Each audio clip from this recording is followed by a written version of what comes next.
The following episode contains references to suicide. If you or someone you know is in need of help, please contact the Suicide and Crisis Lifeline by dialing 988. Listener discretion is advised. You know, it's the most fucked up Christmas special, I think, ever made in the history of television.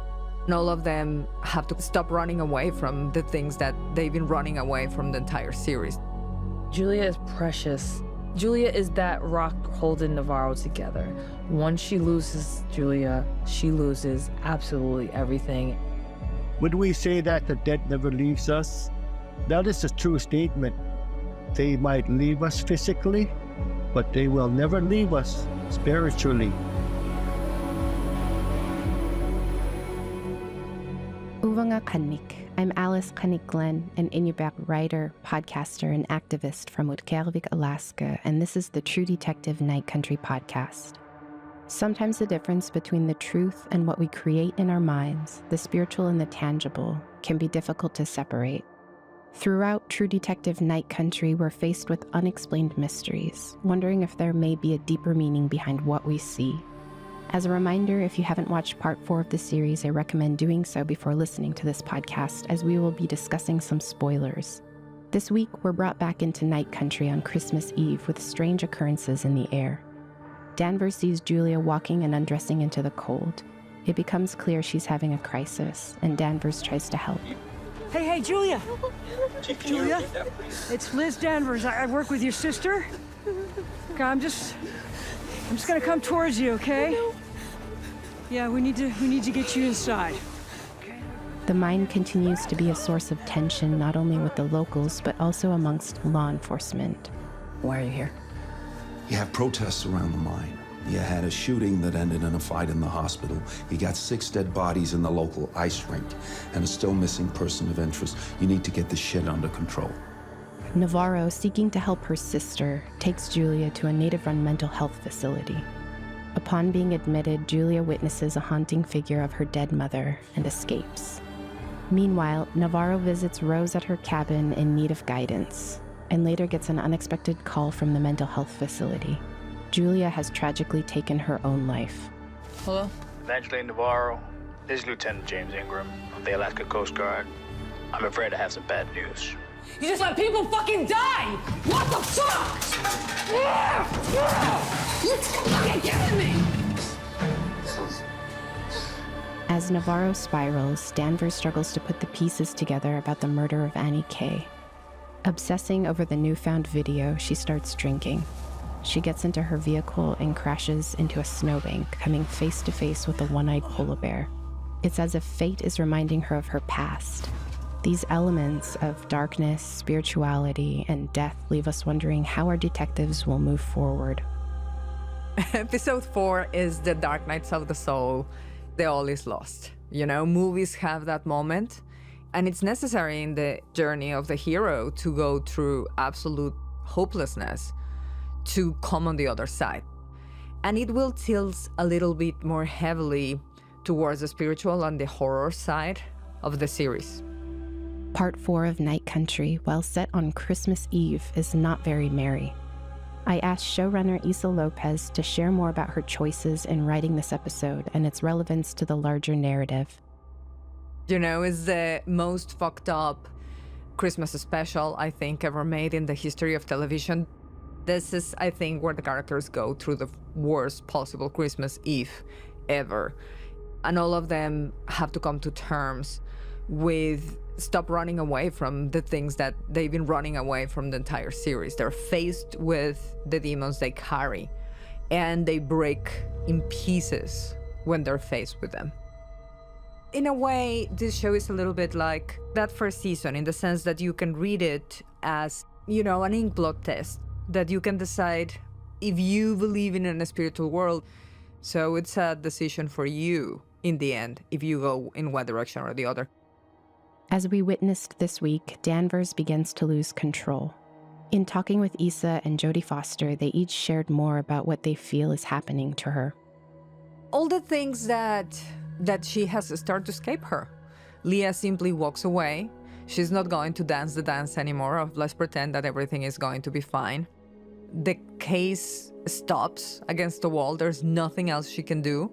There's nothing to entertain herself in the deadly silence of that home of hers. And then in the silence, she starts hearing a voice that is calling her, and she can't take it.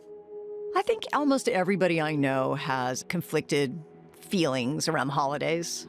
We almost never live up to some childhood ideal that we had of what the holidays are supposed to be, where you have the family together and the parents getting along with their kids, and there's a turkey in the oven and all that stuff that we're fed by our culture, by TV and media. I think Danvers feels a little bit like a failed parent. She has lost 2 people, so she's lost her ex and her son. It's just always a rough time. So Danvers ties a few on while she's doing her research, gets a little drunk, and, makes a bunch of mistakes. She starts to numb herself by drinking, which is a thing that she doesn't do after the tragedy she went through before.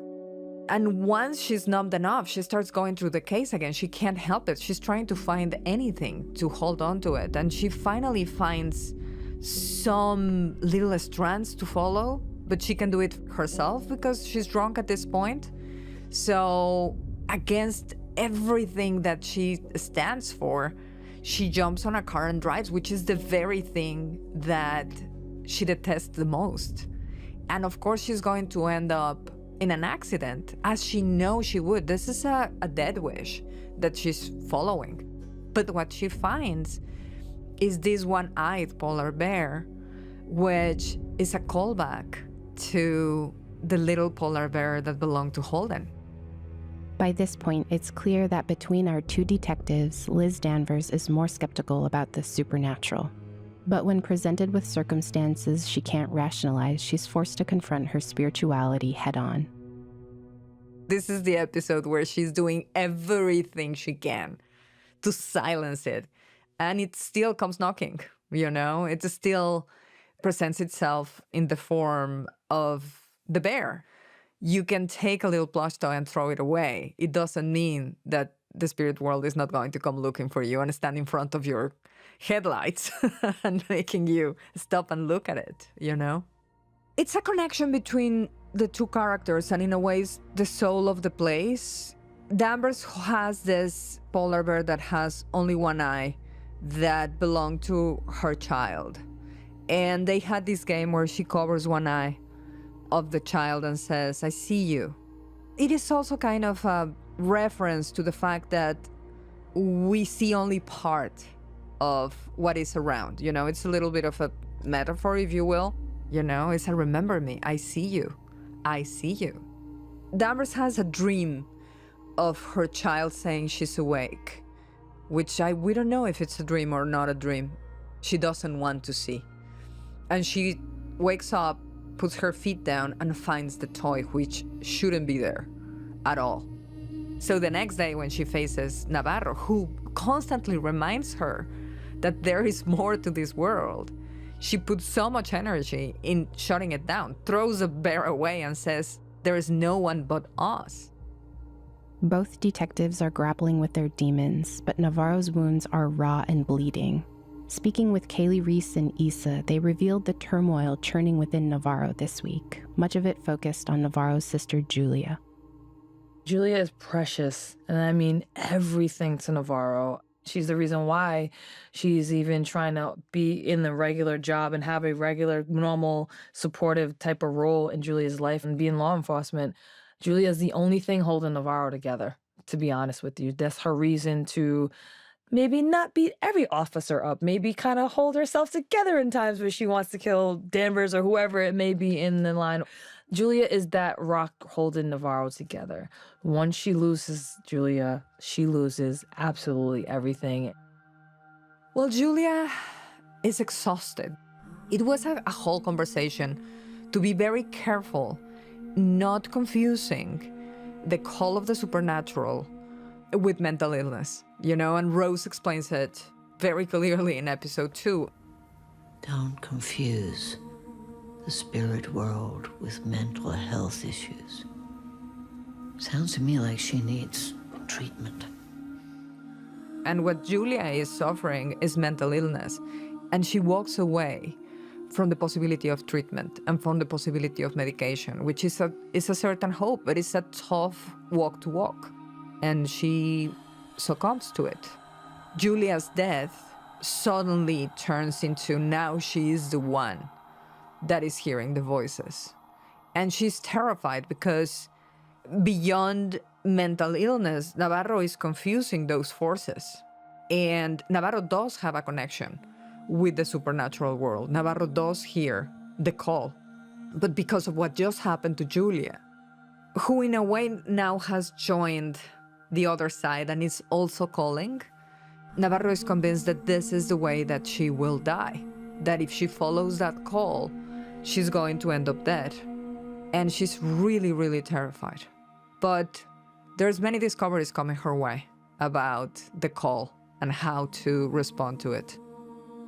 Navarro's world begins to crumble, setting off a series of events with major consequences.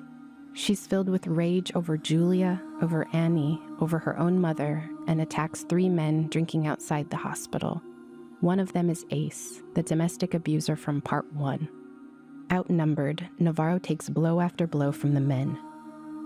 Navarro just wants to feel pain because she just knows that Julia has been feeling pain her entire life. It's not a physical pain, so the best thing that Navarro could do was go out and start a fight because she was angry. That's where you see, for the first time, Navarro really questioning her position. Well, like, what am I doing here? Like, this is way beyond me putting on this uniform. I've felt throughout my life when you're in the sudden shock of loss, the first reaction that I've seen in myself and I've seen in people close to me is a feeling that you can't feel anything, that you should be going through horrendous agony and you feel numb. And I think that the only way she translates it is first into the aggression of trying to blame someone and creating a fight. She can't blame anyone. You know, there was so many attempts to help Julia that the decision comes to her like illumination, and what she needs is to be heard herself. She feels so guilty and she needs to feel pain. So she jumps into this crusade against a man that she has now blamed for all the suffering of women, and a domestic, violent man. So she goes to kick his ass knowing that he's not alone and that she's going to end up hurt. And that's what she's looking for, to get hurt and feel that pain. It's truly, again, a death wish. Both Navarro and Danvers are going through near-death experiences in this episode. The themes of darkness, death, and spirituality are woven throughout the series, but here in part 4, they become the focal point. I was curious and asked Issa where these themes originated for her. Well, it's part of my Mexican identity. I come from a culture that drinks, breathes, moves, speaks, sings in mysticism. And it's in everything we do and think. The older I get, the more I give in into my true nature. And loss is definitely something that all of us can either relate to, or at least we can relate to the fear of going through it. I lost my mother when I was very young. I was 8 years old. And it does, in a way, paint your relationship with the world and how you interact with other people and the stories you tell yourself. And those stories that you tell yourself eventually become the stories that you tell the world. My father was an atheist and my mother was a Catholic. When we grew up, we sat down and they said, listen, you guys can choose whatever you want. And it depended on who was nice to me, if I believed in God. If my mom was nice, there was a God. If she was not, it was like, okay, God doesn't exist. If my dad was nice, it was only us in the world. Except when there's an earthquake. Except when there's something that seems to have no explanation. So Danvers and Navarro, mom and dad, God and the absence of God, live in me. And I think that they live in all of us. We have moments of faith when we're believers. at times we lose our faith. When we are non-believers, at times we're tempted to pray and to believe. And I think that the fluctuation of these two are at the center of who we are. So finding a line that can walk both at the end of the series is part of the mission. Part 4 ends in loss and defeat for our main detectives. It feels like rock bottom. And I asked Issa to share why this episode concludes on such a down note. I don't know if it's loss and defeat. I think it's doom, which is different, you know? It does seem that they're going deeper into this spiral, into the abyss. There's a reason that spirals are a warning, you know? Interestingly, when you fall down a spiral, you're also falling down to the center. And sometimes falling all the way down to the center is what you need to find yourself. So yes, there is a lot of catastrophe happening here, but it's the path to discovery.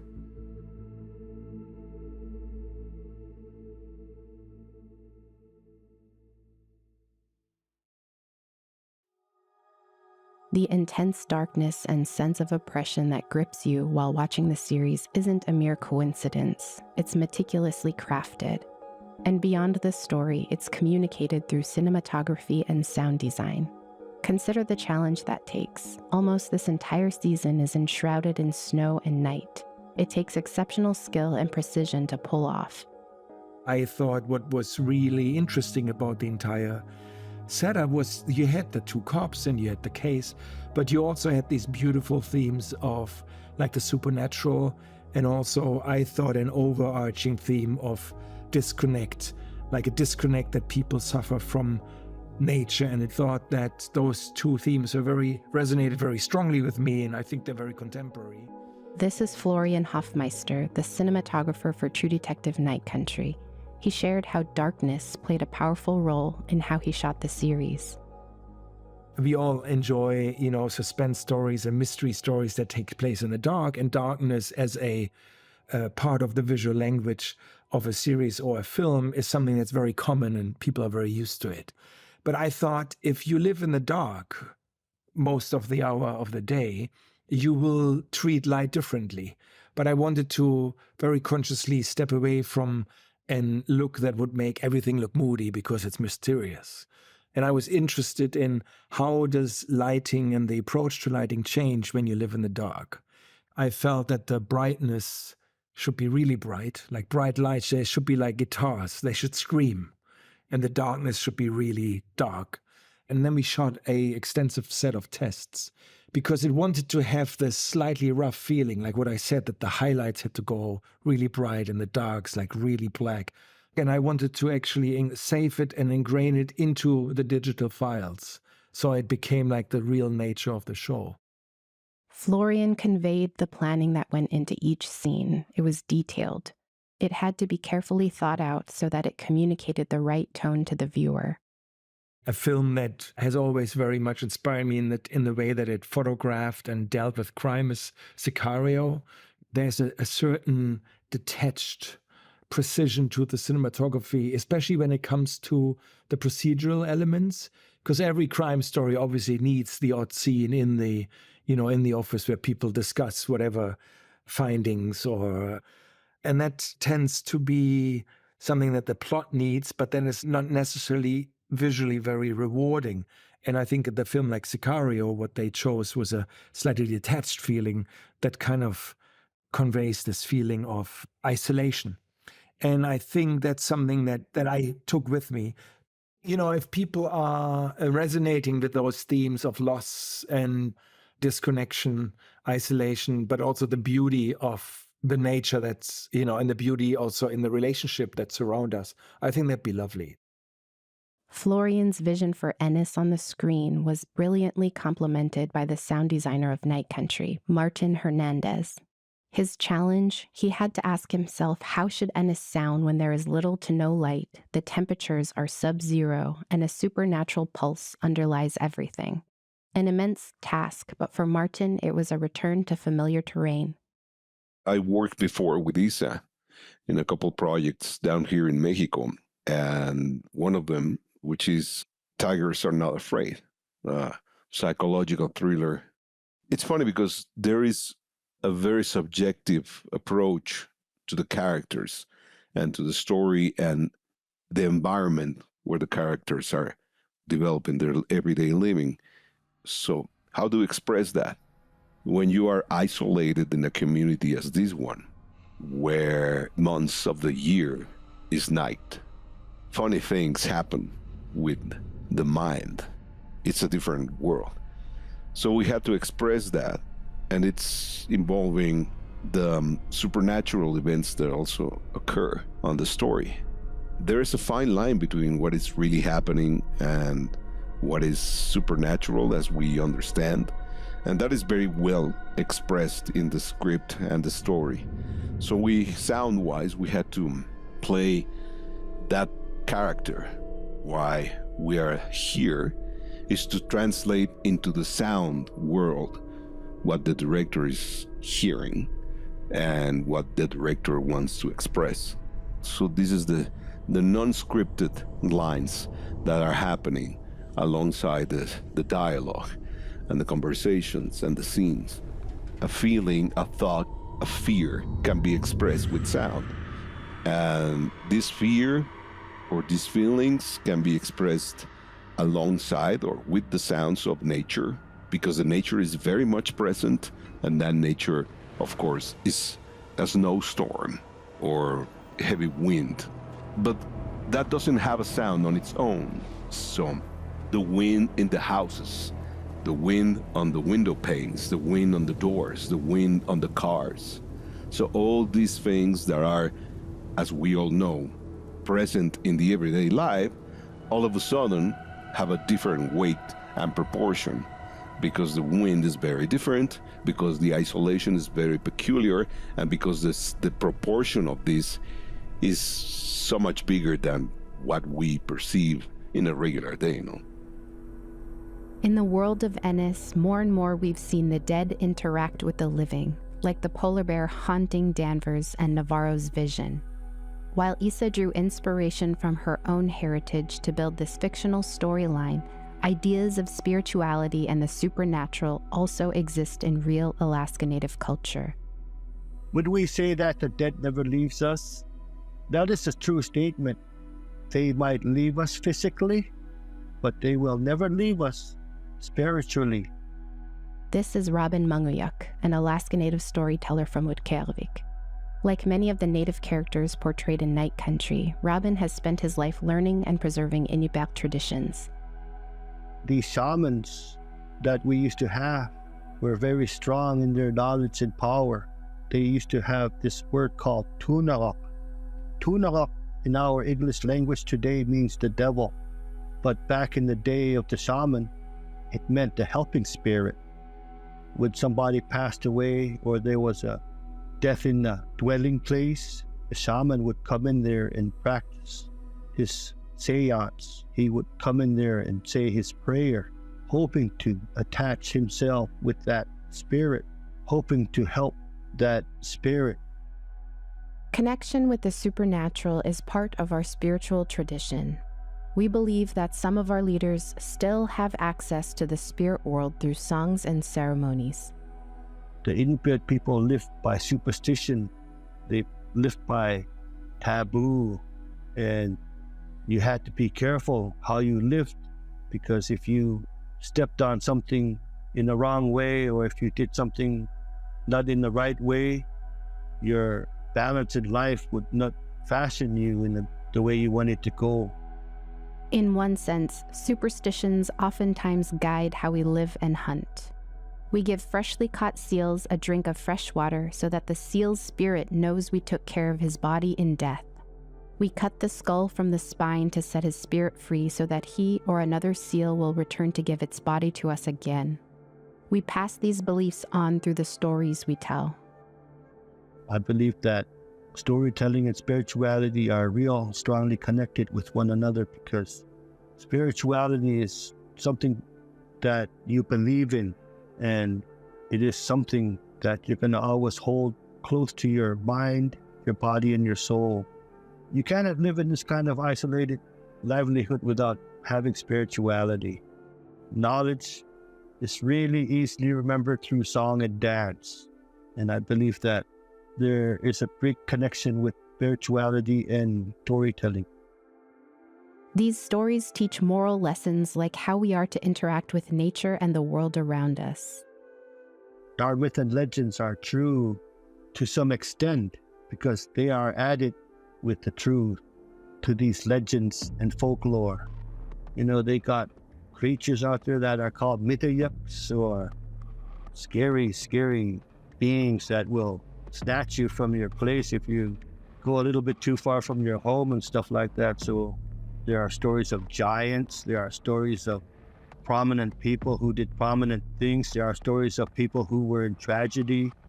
Those are so many different stories, and they're all put into moral, and they're all put into context to where it teaches you a lesson. Oh, there's going to be lots of opinions and controversial things about our stories about myth and legend. There was a young lady, and she was from a land of Navarro. Navarro was a place... Nuleayuk is also known as Sedna the sea goddess.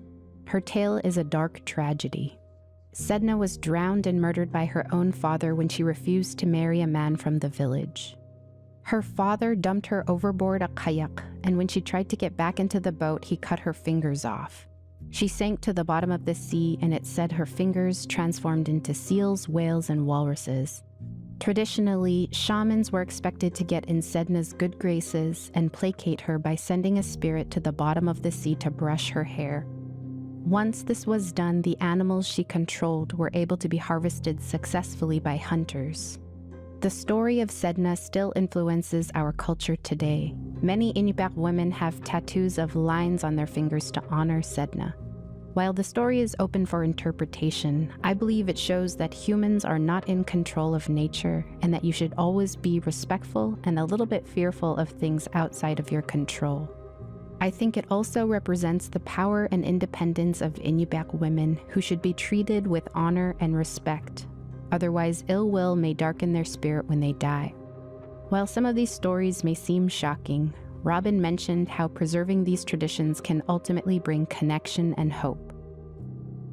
So with these stories, I really want to try to bring back the history of our people, because there are stories all over the world that pertain to the history of their cultures. And it seems like our culture is one of the most denied cultures in the world. So many of them are lost. And I'm just trying to show that we had stories from a long time ago that are no longer being told by a lot of people anymore. And one of the best ways to keep these stories rolling through our history is to keep them recorded, is to keep telling them however we can, whether we publish them on books, whether we write them down on paper, whether we tell them orally like we've always have been. We need to bring hope back into the world. And I think storytelling is a spirituality that brings hope to the world. In Night Country, there's an emphasis on darkness and the afterlife. However, these topics can be difficult for many Alaska Natives to discuss. When Westerners moved into our lands, evangelizing our people with their religious beliefs, our connection to nature and many of our practices were seen as taboo and shameful. It caused many indigenous people to feel fearful about discussing our connection to death and the spirit world. But Robin knows that these teachings are ultimately tied to who we are. It's in our DNA.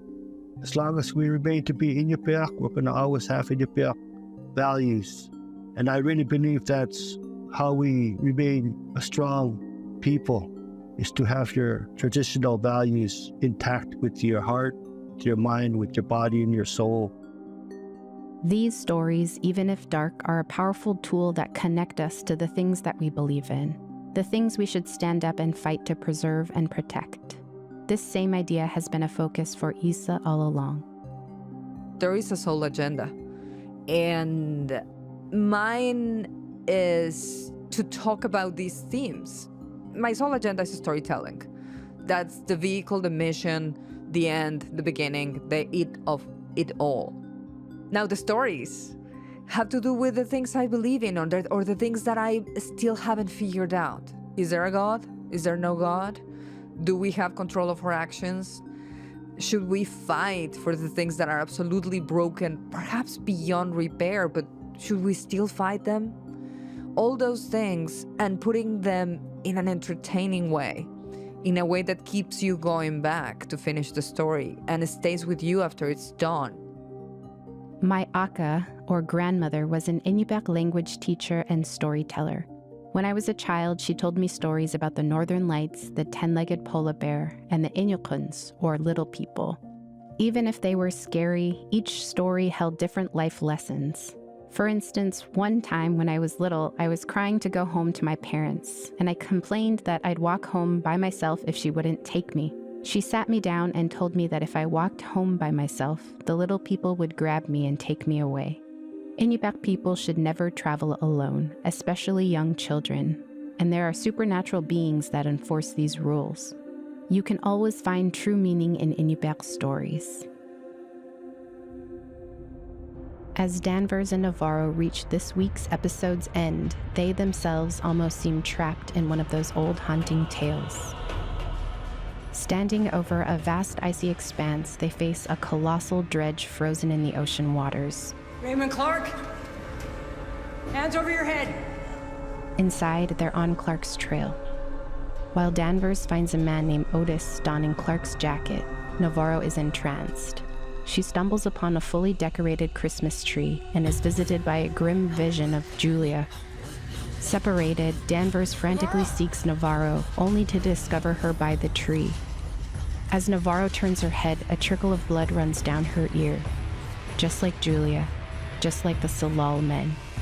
Over it all, Otis mutters, "We're all in the night country now." Next time on the official True Detective Night Country podcast, we start to peel back the curtain of what's really happening in Ennis.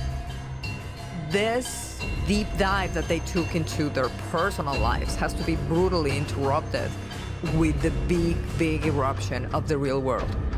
And the tension that will pull our two main characters apart will all come in play in episode 5.